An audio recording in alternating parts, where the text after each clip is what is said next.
Welcome to Sober Sunrise, a podcast bringing you AA speaker meetings with stories of experience, strength, and hope from around the world. We bring you several new speakers weekly, so be sure to subscribe. If you'd like to help us remain self-supporting, please visit our website at sober-sunrise.com. Before we begin today's speaker, a quick announcement. After months of work, we've released the new Sober Sunrise Companion app on the App Store. It includes the same daily Sober Sunrise speakers you already listen to, plus sober time tracking, daily pledges, favorite speakers, a support phone book for your sponsor and recovery circle, meeting tracking with reminders, and home screen widgets to help keep recovery close between meetings. We hope you'll give it a try. You can find the link in the episode description. Whether you join us in the morning or at night, there's nothing better than a sober sunrise. We hope that you enjoy today's speaker.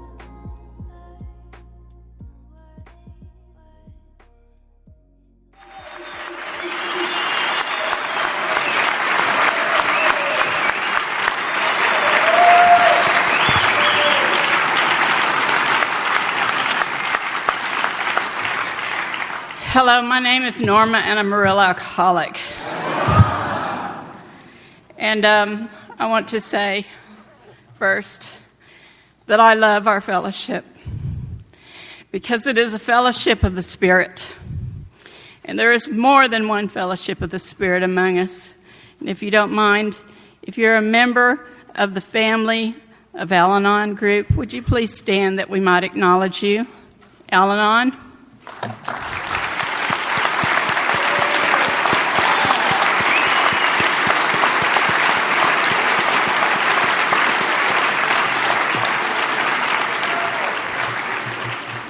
If you want to know what it's like to be in the trenches, stand next to one of them. And we thank you, Al-Anon, for your recovery because it has so aided our recovery. And if you're here new, welcome home. I really like what was read today about the fellowship and about the fact that your feet are now on a path that's going somewhere. As I said, my name is Norma, and I am a real alcoholic. I have been clean and sober since August 1st of 1983, which put me at 24 years last 1st of August.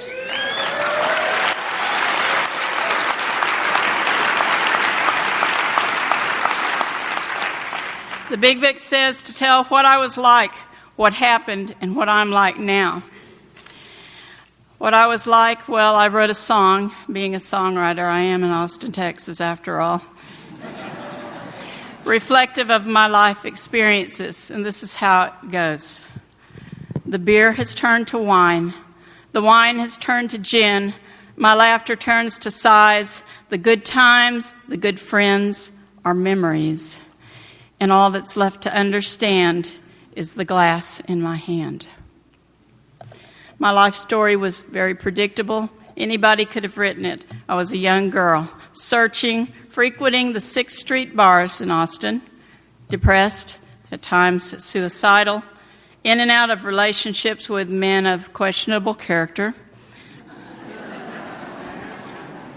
I changed jobs often. I had no permanent home, seldom contacted my family. I missed work a lot. And those periods of depression grew closer and closer together. I saw very little hope for my future. And the pages of time began to turn, and the writing on the wall was clear to everyone except me, because as it says in the doctor's opinion, we are unable to differentiate what is true from what is false. My life seemed normal to me, but my friends, my family, my coworkers, they may not have said it, but they expected a call at any time with the bad news. A car wreck, an overdose, the police, the mental hospital, or no call at all. This is what happens to most of us. But there was no tragic ending to my life. Why? Because God wrote himself into my story. And when he did, everything changed. The Big Book describes alcoholism as a family disease, and I was affected by the disease and its symptoms growing up, long before I ever took my first drink. Had an alcoholic mom. She always had a drink in her hand from the time I was little till the time I left home. My dad was a rageaholic. Every member of my family was affected. I have a sister who's in an abusive relationship. She's seriously overweight. Another brother has divorced himself from us emotionally. Another sister ran away as a teenager, got involved with the heroin crowd and running guns. And I have another brother. He's dying now. Every mark of alcoholism upon him. You know, there's nothing more tragic than being alive and not enjoying your life. I escaped my home environment eventually, and I made a number of geographical changes. On one of these trips, I accidentally found recovery. It was a time in my life when I'd hit that emotional bottom. I was 2,000 miles away from all my friends and family. Everything looked good on the outside. I had a job, had some money in the bank, had a nice home. But on the inside, I had nothing.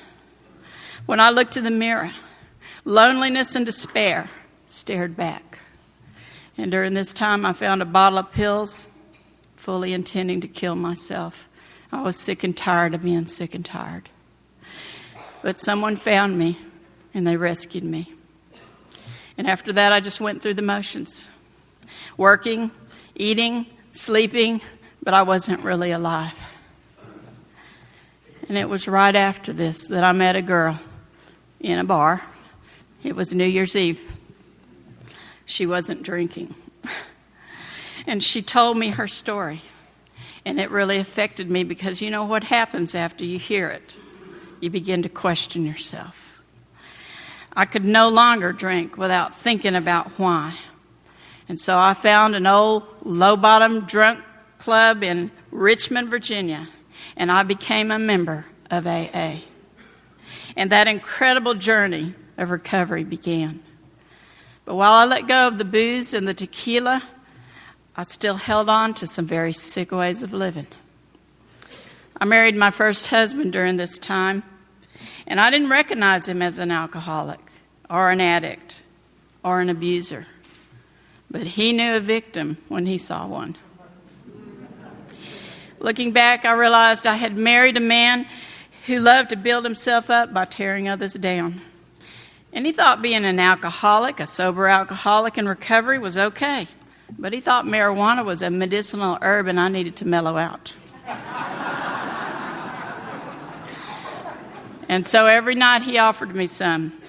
And the moment came when I gave in to the pull of addiction. And soon I found myself back in the grips of obsession, staring step one in the face. Because you see, I had 3 years in the program, but to be honest, all I had was abstinence. I had the fellowship, and I had the meetings, but I hadn't worked the steps. I hadn't used a sponsor, and I didn't have a relationship with God. I'd found only relief, not recovery. And in the middle of all of this, I had a bunch of denial, rationalization, self-justification, an unhappy marriage, a new baby I had no idea how to take care of, and overwhelming fear. And I hadn't found the solution this program offers. When I relapsed on pot, it fully opened the door to every other addiction I had. They were all calling my name, including the alcohol. And so I came back in, and I picked up a new desire chip. Now at this point, I'm desperately searching for an answer. And I had failed, but I knew others had not. And I had a new willingness driving me on. I began listening to speaker tapes. I made a conscious decision to be happy that time, no matter what it took. And it's no surprise what I heard in all those speaker tapes. Work the steps. Work the steps. Work the steps. I knew things had to change, so I took my baby and I left this abusive relationship. And I fled from what I saw as my childhood repeating itself. And the next few years was a long process of learning how to live, how to let go, and how to let God. I made a lot of mistakes. In the 12 and 12, it says, without some degree of humility, no alcoholic can stay sober at all. Nearly all AAs have found, too, that unless they develop much more of this precious quality than may be required for just sobriety, they still haven't much chance of becoming truly happy. Without it, they cannot live to much useful purpose, or in adversity, be able to summon the faith that can meet any emergency. I've heard that surrender is not giving up. It's not giving in. It's okay. It's joining the winning side. I'll never forget the first time I surrendered. I was never homeless. But there was a time I didn't have a home and I didn't have a job. I had a car, I had a baby, and had a lot of stuff in the car. And I lived on this couch for a while, and with that relative for a week, this person here, that person there. No one can keep a baby and her mother for a very long period of time. It's a tough situation. And one time I found myself at this recovery dance. I was sitting on the porch of this little clubhouse, and I thought, this is my turning point. Either I was going to go back, get drunk, relapse, lose the baby, and die, or I was going to go forward into recovery. It was that point at which I thought, either God is, and these people have something real, or God isn't, and they're all a bunch of fools and hypocrites. But I somehow believed them, that what they had was truly believable. And I made a decision in my heart that night that I was going to do the next right thing. And if God was who God says he was, then he was going to take care of me and my baby. And all I had to do was stay sober that day. It's funny, within a few minutes, someone came up and they offered me a place to stay. I don't remember telling anybody there about my situation. And I said, I don't have much money. She said, well, I have a little room in a trailer in South Austin, $50 a month. You think you can swing it? And I said, I think I can do that. And the baby and I stayed in that little trailer house. It was 10 miles out of Austin. There are other people staying there, and some of them were drinking. But when you've decided to make up your mind to go forward, it doesn't matter what anyone else is doing. So I did a few odd jobs. I cleaned houses. I gophered for a mechanic for a few months. And in the fall, I got a good job, a nice apartment, and we moved in before the electricity was turned on. But I'll never forget God coming through for me that night. There's an old AA saying, you can take the drunk out of the gutter, but how do you take the gutter out of a drunk? That takes the grace of God. I found this out as God brought me through a number of experiences in many areas of my life, all of them bringing me to various points of surrender. I had about 5 years in the program, and I began to pray about a number of things. I began to let go and let God in the area of relationships. I had played that game of boy meets girl on AA campus. And I met a few sick people. Things just weren't working out. And it wasn't their fault. It wasn't my fault. It's just that water seeks its own level. And a healthy man wouldn't have anything to do with me. And I didn't know what a good relationship looked like. And so these relationships naturally failed. And I began to talk to God. And I said, God, I've tried to make things happen. And I've failed over and over again. And I'm just giving up because the pain of trying to do all this is too great. I can't make it happen. And I surrendered. And I said, God, if there's a man out there that's meant to be my partner, you'll have to bring him to me. And I began to look for God's will every day and not a husband. I was also very hungry at this time for more spiritual depth. And I asked God to lead me to people who had spiritual wisdom. I refused to set myself up for failure by staying home night after lonely night on the weekend. And so instead of isolating, I began to call people up at the AA club and say, hey, let's go out to a movie, groups of people, and let's go out to dinner or something. And I just wasn't going to stay home depressed anymore. And I heard from some of my friends about a little coffee house that has an open mic. It's downtown. It was the old Chicago house, so I can play a few tunes on the guitar, and I grabbed it and went on down there one night, and there was Blind Dave. He was singing about God. I went over and introduced myself, and I said to him, do you really believe in God, or do you just like to sing about him?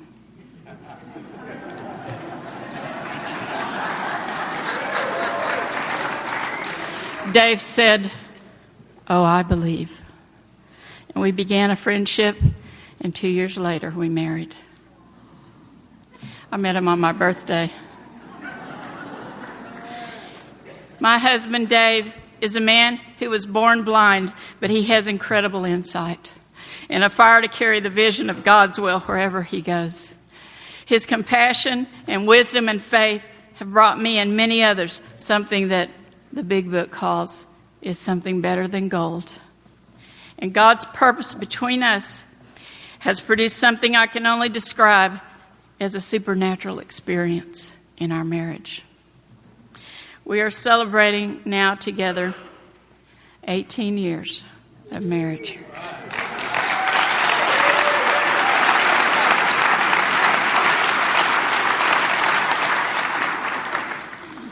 "18 happy years." I've always been grateful to Dave for being such a wonderful father to the son I brought into our marriage. He also has a son, and I want to tell you a little bit about our relationship to him. I didn't see much of my stepson, Caesar, for the first 10 years Dave and I were married because he was a speed freak, and they're always a little paranoid. And you just have to... We would just wave at him in the distance, His aim was to be the best methamphetamine cook in Texas. And he was well on his way. But the day did come when he decided to take charge of his own destiny and to make some life changes.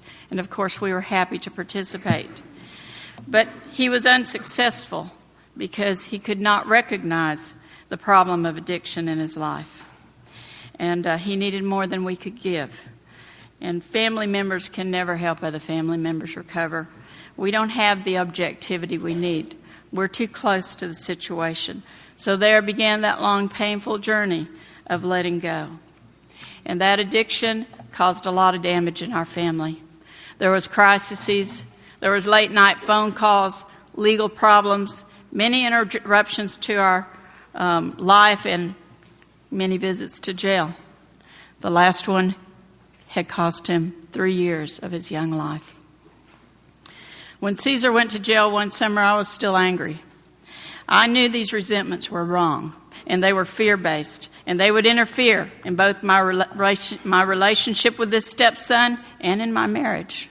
And I knew I had to do something. I began to pray that God would give me a mother's heart for him. So when my husband began to dictate a letter to send off to Caesar, instead of writing critical responses or preachy ones, or not writing anything, I began to write him notes of encouragement. And when I read his return letters to my husband, I did so without adding my acid remarks or self-righteous opinion. And I began to look for the good things that he was saying and doing, and I began to pray for him as I would for my own son. By the time he got out of prison, I was able to welcome him home sincerely. I saw not the arrogant, self-centered young man that left, but an humble, broken child of God, hoping for another chance at life. We laid out a plan of action for him to follow as he tried to begin anew. And one of the rules was he couldn't be in the house alone.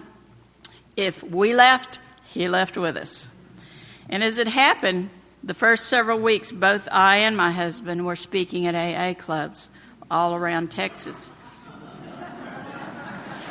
And he heard our stories. After one of these nights, he came up and he put his arms around me. And he said, "I'm really proud to be part of who you are. And I hope one day I can be like you." It was really a beautiful moment, one of true intimacy, one that would never have occurred had I continued to harbor resentment, selfishness, dishonesty, and fear. As it says in the 12 and 12, whenever we had to choose between character and comfort, the character building was lost in the dust of our chase after what we thought was happiness. Seldom did we look at character building as something desirable in itself. We never thought of making honesty, tolerance, and true love of man and God the daily basis of living. I'm so grateful for the 12 steps that taught me this, and grateful for the healing in my family, especially now. Things were not always perfect then, but they were a lot better than they used to be. Instead of jail and cellmates, Caesar found a family and a home. Instead of cooking meth and selling drugs, he had his own little remodeling business. He brought us a beautiful granddaughter. She's 17 months old. She continues to bring us all joy. Caesar told us once, "Dad, I know I'm not like you and Norma are in recovery, but my sobriety is important to me." That was enough for us. I know it was hard for Caesar to stand in our shadow. When he was in jail out in Del Valle or Hutto, we'd make the long drive to visit him, and as Dave sat down behind the glass, several of the other inmates would stand up and say, "Dave! Blind Dave!"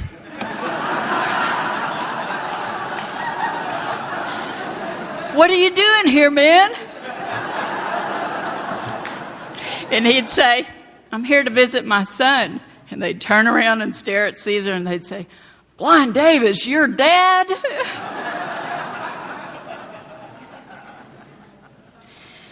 It was during these years that as long as I continued to remember that my purpose in this situation was to encourage and help Caesar and to treat him as I would a newcomer, then I could get out of the way and let things be. Dr. Paul, in his story, Dr. Addict Alcoholic, reminds me that there is a bit of good in the worst of us and a bit of bad in the best of us, and that we are all children of God. Caesar came over a couple of weeks ago. We had a nice visit. We talked about making popcorn balls and carving pumpkins, and about looking forward to the first cool snap, maybe having a little family barbecue in the backyard. What made the visit nice was how normal it was. There was no crisis, no request for money, no tension, no problems. I had just begun to relax and to believe that finally things would be okay. Caesar had 2 years of sobriety, and he was living a fairly normal life. Then on Tuesday, I got a call. They said Caesar had been in a car accident, and his heart had stopped on the way to the hospital, and they were unable to revive him. "I'm sorry," they said, "but he has died." Out of all the possible scenarios I pictured for our future, I never imagined this one. And tragedy had cast a shadow across our path and threatened to block the sunlight of the Spirit. But the arms of the fellowship reached out and embraced us. And over the next few days of this last week, God showed himself and carried out his purpose in many, many ways. At a time of great need, I can say that God did not disappear from us, but he made himself visible through all of you. And Dave and I will never be able to fully express our thanks for the way you were there for us. And we want to thank all of you now. My faith has been built most in the last few years over the slow process of surrendering to my God, my other son, Sean. Sean was, of course, I'm going to say, a wonderful child. I am his mother. He was too bright for me, very strong-willed. And it took a lot of consistency, encouragement, discipline, unity, and prayer to raise him well. But when he was 12 or 13, he went home to live with his father.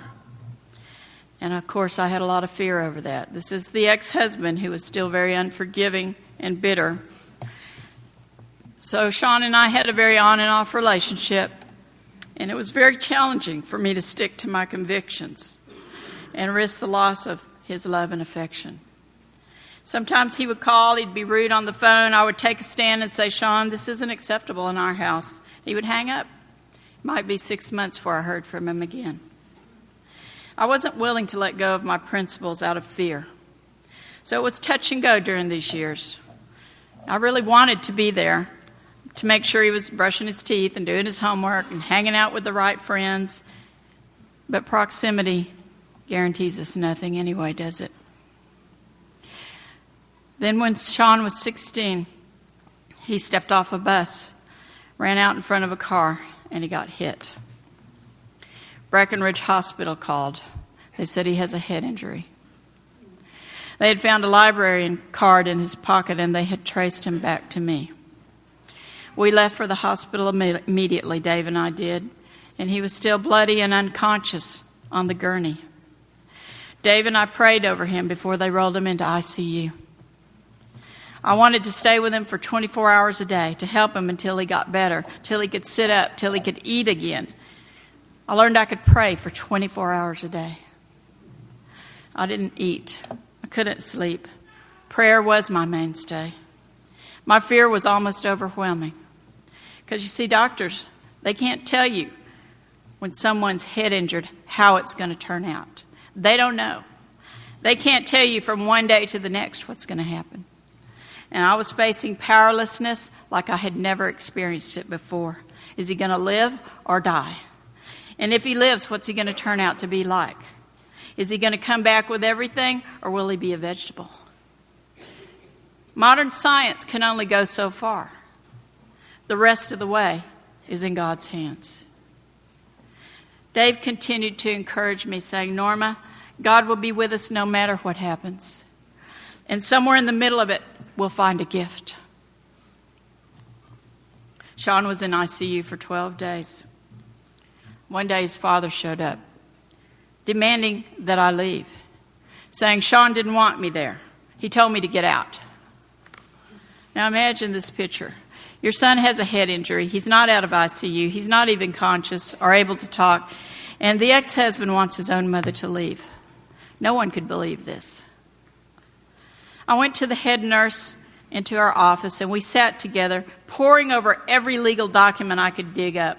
We were looking for some loophole that would allow me to legally stay, and we couldn't find anything.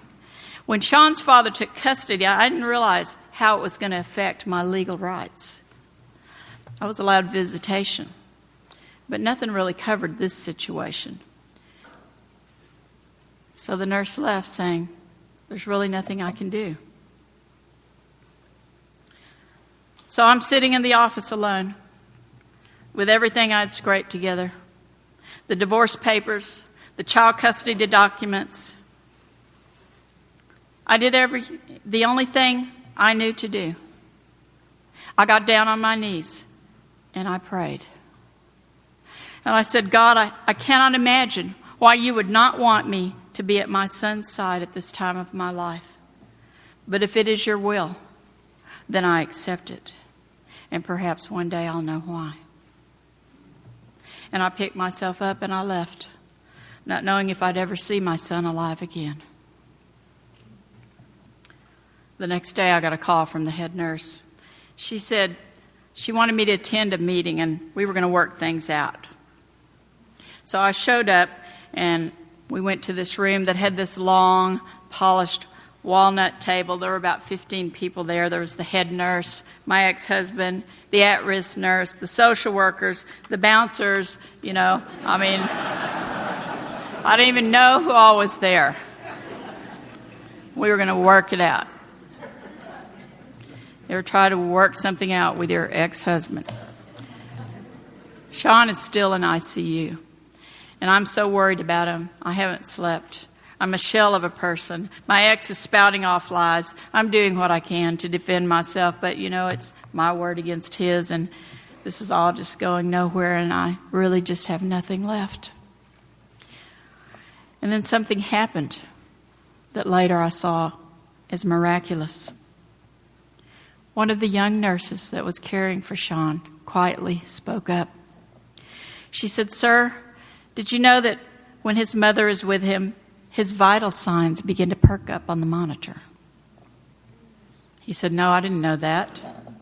"Yes, sir, and when she sits beside him during the day, he is calm. But when she's not there, he becomes combative, and we have to sedate him." He said, "No, I didn't know that either." "Yes, sir, and as long as his mother is beside him during the night, he will go to sleep.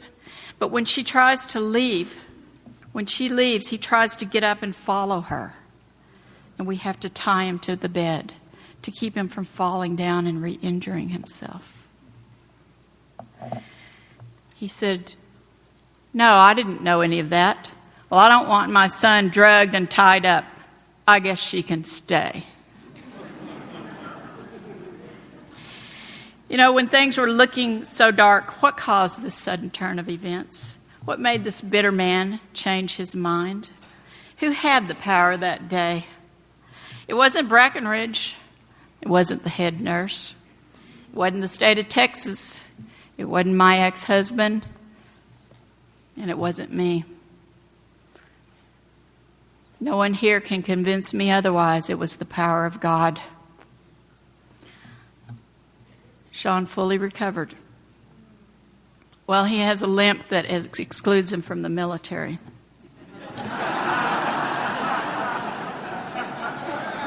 Oh, well. We'll have to show our patriotism in some other way. Sean left the hospital to go live with his dad, and of course, I had more fear around that. But one day he came back to live with me and Dave. He had had a falling out with his father. This I could predict. It's sort of like having two teenagers living in one house. And, to tell you the truth, Dave and I went through 6 months of hell because the young man that came home was not the child that had left. The characteristics of self-will combined with teenage arrogance. He wanted everything, and we couldn't deliver. Teenagers always demand perfection, and there was nothing we could do to make him happy. The hardest moment of my life was to have to release him, to suffer the consequences of his own choices. We told him to go back to Dad. And he didn't go back to Dad. He went to a youth shelter instead. And since he wouldn't live with us and he wouldn't live with Dad, he became a ward of the state. CPS stepped in. And the next 3 years, he was in foster care. And these years were the most difficult I've ever experienced. Traumatic for both of us. He was transferred to numerous foster homes. He would run away. He made some suicide attempts. The only way I survived this emotional trauma and fear was by focusing on the truth, on prayer, and on service. And to remember that just because I don't see the evidence, past experience shows me that God is on the scene, working behind the wings. Yet I so wanted the clock to turn back and that little boy to be in his room. I couldn't accept that Sean had grown up and that he was no longer that little boy. I wasted a lot of precious moments today looking for years I felt had been stolen. But I caused my own misery. God didn't do it. C.S. Lewis says, pain is God's clarion call to a deaf world. The 12 and 12 says, pain is the touchstone of growth on which our character is carved. I can tell you pain propels my program. No one and nothing could touch the amount of sheer powerlessness I felt the next few years. I was forced by circumstances to my knees, and God came through. Because during the next few years, my faith became strong as I began to live the solution this program offers. The mainstay of my sanity was to throw myself into service work. Literally every night of the week, I was working one-on-one with a group, doing step work, speaking at treatment centers, attending meetings to share my experience, strength, and hope, actively looking for that newcomer who might still be suffering.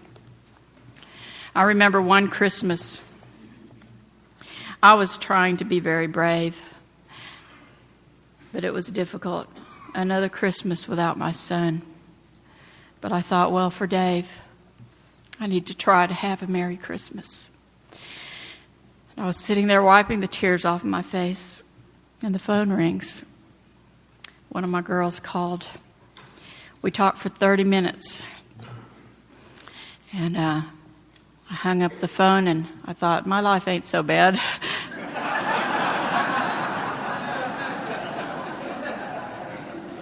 I had a Merry Christmas. And I think God ordained that phone call. I was grateful for it. In Bill's story, it says, many times I've gone to my old hospital in despair. On talking to a man there, I would be amazingly lifted up and set on my feet. It is a design for living that works in rough going. You know, sometimes I'd get a call from at work, and they'd say, he's run away again. We don't know where he is. We'll let you know if we find him. And I would have to, again, wipe away a tear, go down to the AA club and do a third step or a fourth step with another girl.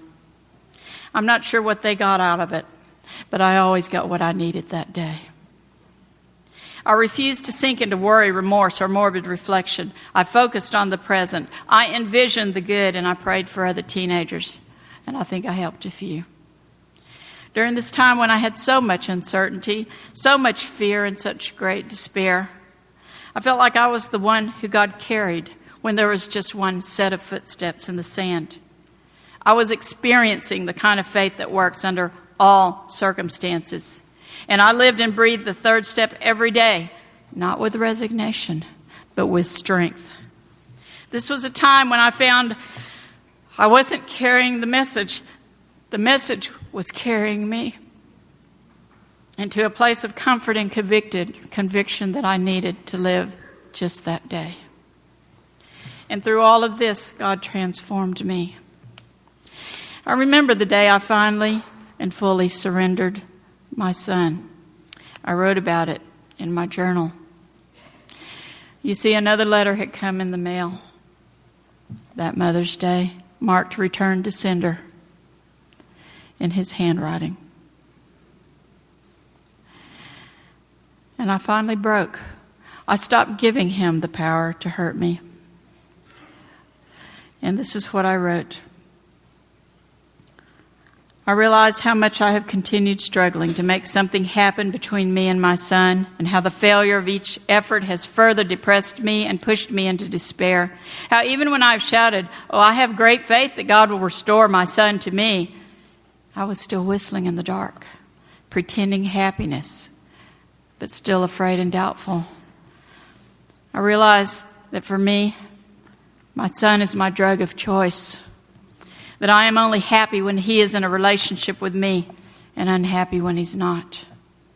And that while we are on, I am still miserable and afraid that it will end if I don't do or say the right thing, and desperately trying to buy his love.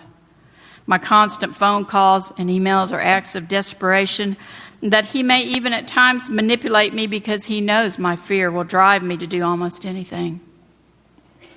And I'm always searching for the right word, the right time to drop a letter, a present, to induce that memory that will cause him to return to the home of his childhood. And I feel guilty for going on with my life. My prayers are tainted with begging and pleading to God. Dear God, I hope that I can today put my desire on the altar and put first your desire and your will in my life and in my son's life. I hope I can base my future happiness on my relationship with you, not on the presence or absence of my son. I pray I can accept this day for what it is and let you make things happen in your own time, as my efforts have failed miserably. Help me surrender this.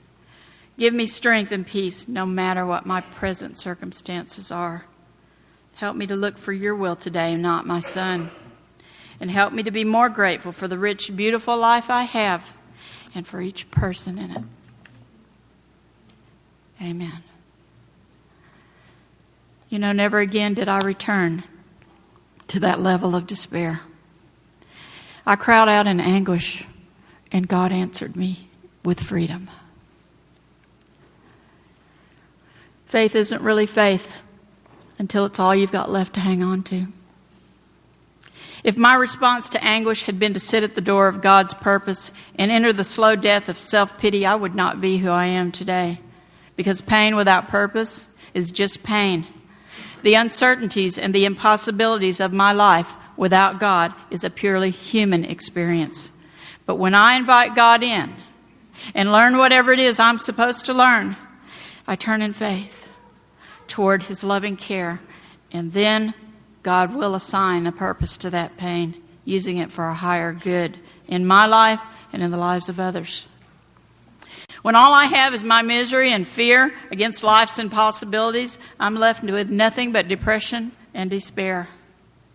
But if I invite God in against the impossibilities of life, against my fear, what was merely a human experience has now become a divine experience, and I am no longer hopeless. Because God can weigh any balance. I heard someone say something once that I have never forgotten. If God can accomplish His purpose in this world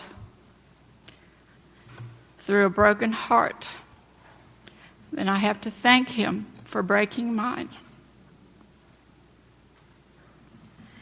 Bill Wilson said, "The good is the enemy of the best." It took me a long time to understand what he meant by that. But I finally understood one day. Bill meant that what is a good thing for him may not be the very best thing for everyone involved, because only God knows what's best. How many good ideas have you ever had? When I don't have to know it all, then I can live in the present moment and trust that God will protect and provide for me and mine today, tomorrow, and in the future. Living by faith, not sight. Blind faith.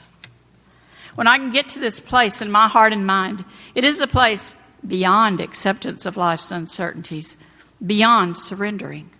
It's a place of total abandonment.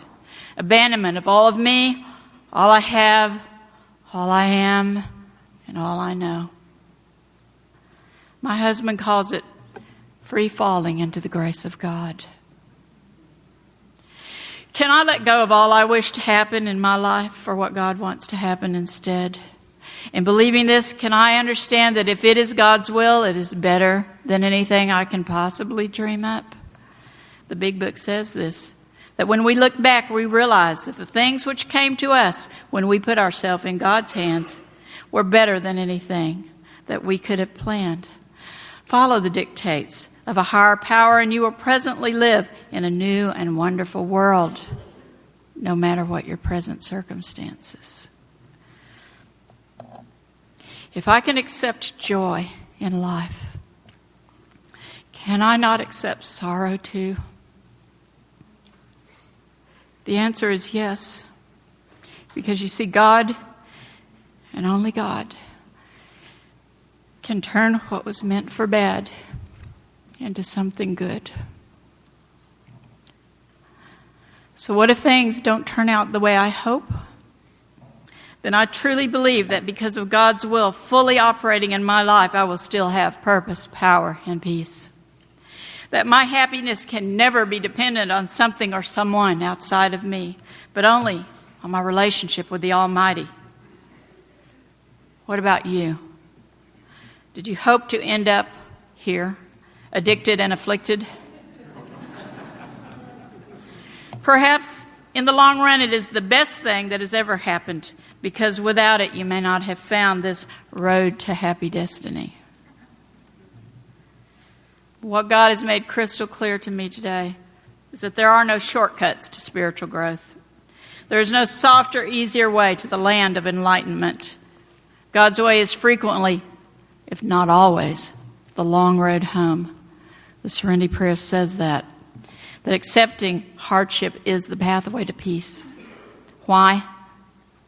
Because if I had not gone through those years of sorrow and despair, I would have not have had to turn to God with it.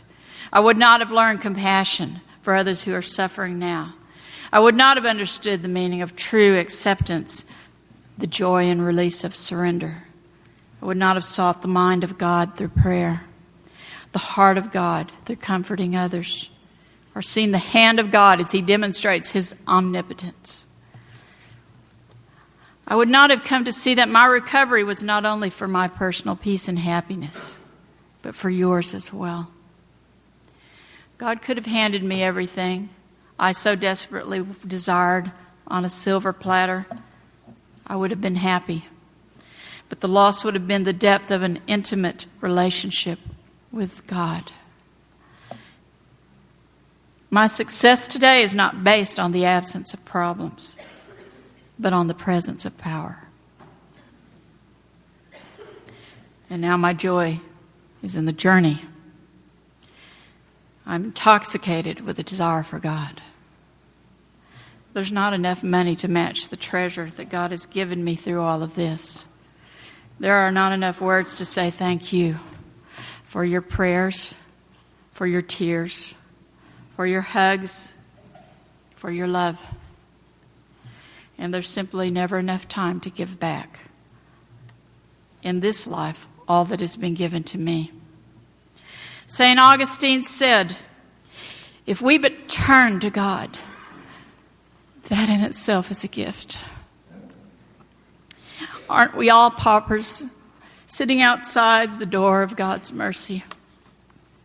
Today's heroes, they're not the gifted speakers or the outstanding personalities in AA. No, they are the simple people who have discovered God and discovered themselves again. People who have found that wonderful mixture of the majestic and the ordinary, the human and the divine, intertwined as they rise above their circumstance and meet God through it. This program is not just about staying sober. It's about the supernatural transformation of lives and being a vehicle of God's love and carrying our vision of God's power and understanding that we may be powerless, but we are not choiceless. The big book says showing others who suffer how we were given help is the very thing which makes life seem so worthwhile now. Cling to the thought that in God's hands, the dark past is the greatest possession you have. The key to life and happiness for others.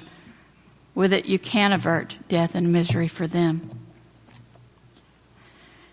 As we continue in prayer and in service, and as we continue to do the next right thing, we watch God make miracles out of mistakes. And through this, we become more conscious of His awesome power.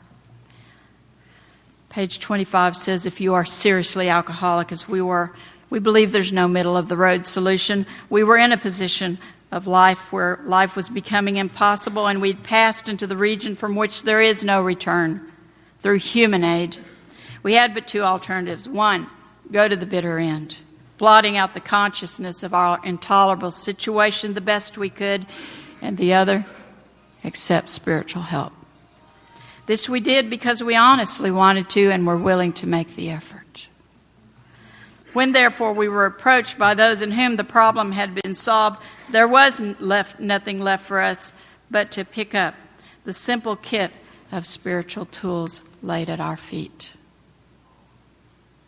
We have found much of heaven.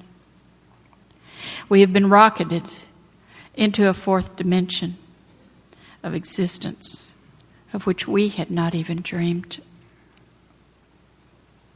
We are a people who do not just believe in miracles, we depend on them.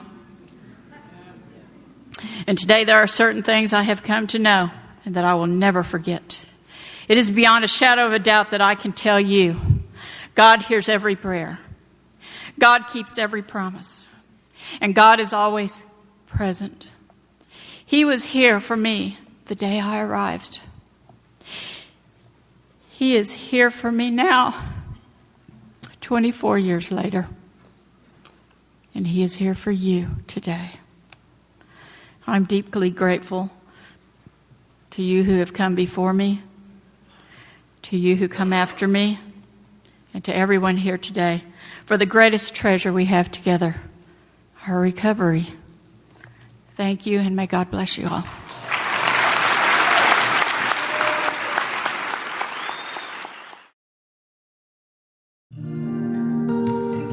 Thank you for listening to Sober Sunrise. If you enjoyed today's episode, please give it a thumbs up as it will help share the message. Until next time, have a great day.